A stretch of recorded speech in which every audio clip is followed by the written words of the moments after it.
All right, let's dive into one of the most fundamental rules for any safe demolition site: housekeeping.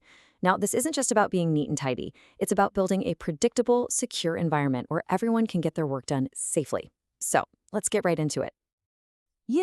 Every job has a sequence, a first step. But on our sites, before a single tool gets picked up, one thing always comes first: safety. It's not an afterthought, and it's definitely not something you do when you have time. It is the starting line. And good housekeeping, that's the very first action that proves a site is run by professionals who take safety seriously. So, where does that solid foundation of safety actually begin? Well, it starts with every single person on site knowing exactly what their responsibilities are. Safety isn't just one person's job, it's a whole system, and every one of us has a critical part to play.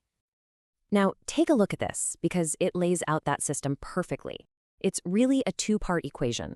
On one side, you have the supervisor's role, making sure workers are competent, teaching them about hazards, and providing the correct tools for the job.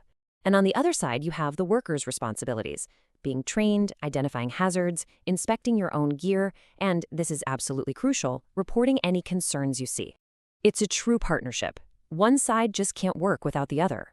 This brings it all right down to you. Before you even think about starting work, your very first job is this simple three-point inspection.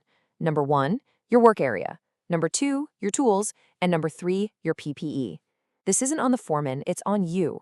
It's your personal responsibility to lock down your own safety bubble before the day's work truly begins. Okay, so once your personal safety is locked in, we zoom out and apply that same focus to the entire work zone. And let's be clear, these aren't just suggestions.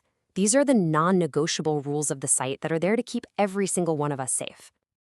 Let's run through the mandatory do's. First off, keep all access routes clear. No excuses, no exceptions. Second, make sure work areas are free of clutter and spills.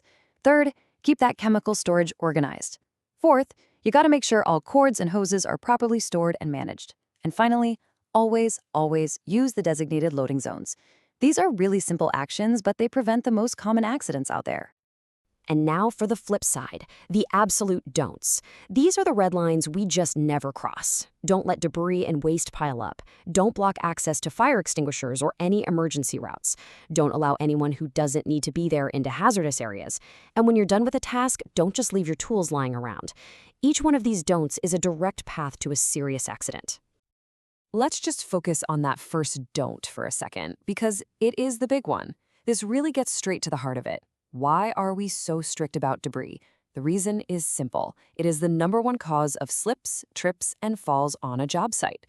The takeaway here is that a clean floor isn't about making the place look good. It's about preventing injuries, plain and simple. Of course, knowing the rules is only half the battle.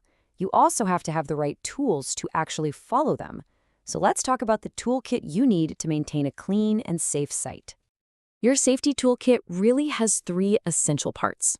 First, the cleanup tools: your shovels, your brooms, proper containers. The basics.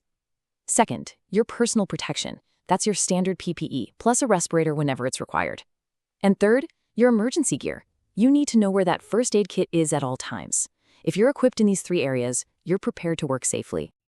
And all of this brings us to a really key takeaway. Housekeeping isn't just a task you do at the start and end of the day. It's a constant process. You have to think of safety as an ongoing job that never ever stops until every person is off-site.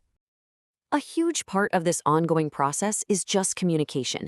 If you see a hazard, it could be damaged equipment, a spill, any concern you have at all, you need to report it to your foreman. And notice the key word here: immediately.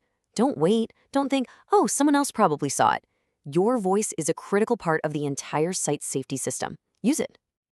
So, we'll end on this one simple question. Whose job is it to spot a hazard? Is it the supervisors? The safety officers? Of course, the real answer is, it's everyone's job. Safety starts with you, but it only succeeds because of all of us working together. And that is the most important thing to remember.